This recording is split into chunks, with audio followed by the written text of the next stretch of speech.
Pak Ustadz, apakah semua orang bisa lihat atau masuk ke alam gaib? Oh enggak, itu ada ajaran tertentu dan ada ngalap ilmunya gitu. Jadi nggak semua orang bisa menembus ke alam gaib. Ya minimal kalau orang mau, kita harus bersemedi dan harus bertirakat. Minimal puasanya itu 41 hari. Ada tingkatan-tingkatannya. Mulai dari 41 hari sampai 21 hari, 7 hari, dan 3 hari. Itu tergantung masing-masing ijazah dari gurunya gitu kan. Itu juga kalau seumpamanya diperkenankan oleh sang guru, yaitu diijazahkan, insya Allah bisa, asalkan kita yakin, insya Allah kita bisa melihat apa yang kita mau, yaitu alam gaib. Seperti kita mau melihat apakah ada barang ataupun ada makhluk-makhluk gitu kan, insya Allah itu bisa, tapi syaratnya harus tirakat dulu gitu.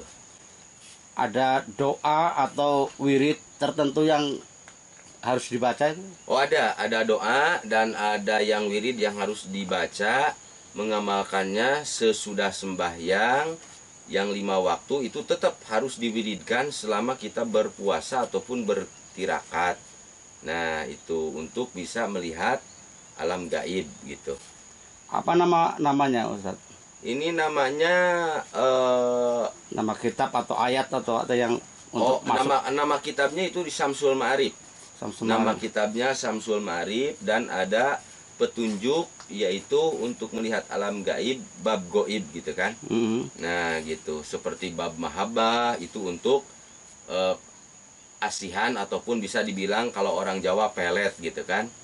Nah jadi khusus kalau ini babul goib, yaitu untuk bisa melihat alam gaib gitu.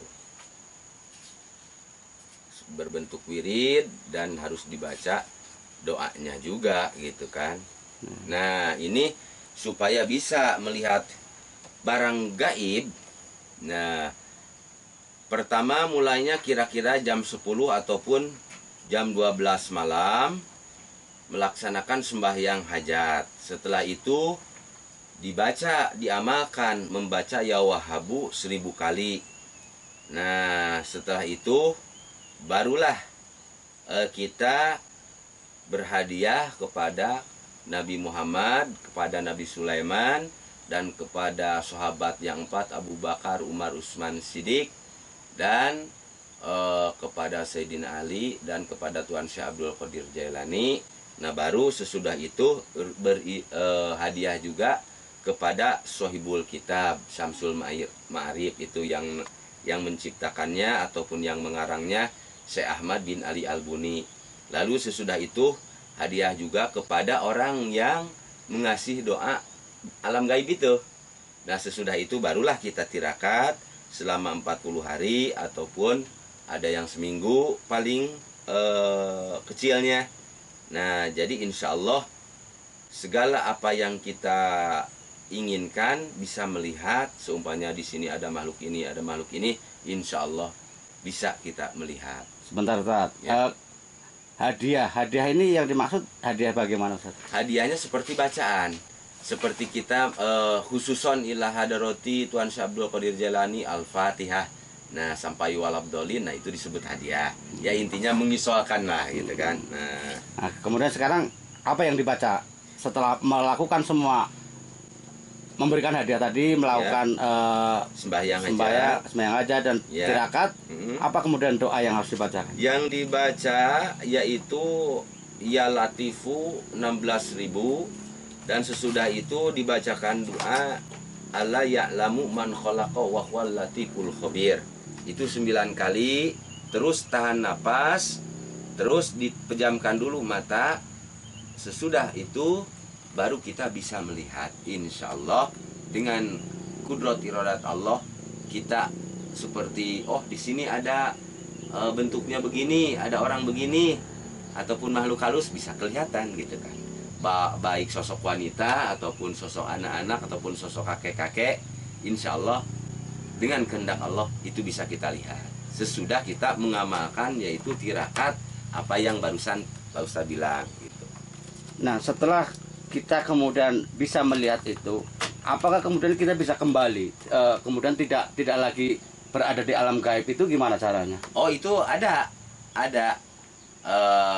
Kalau seumpamanya penyakit kan pasti ada obatnya. Ya. Jadi kalau kita mau kembali, yaitu membaca istighfar 3 kali, la haula 3 kali, tahan napas dan membaca sholawat 3 kali.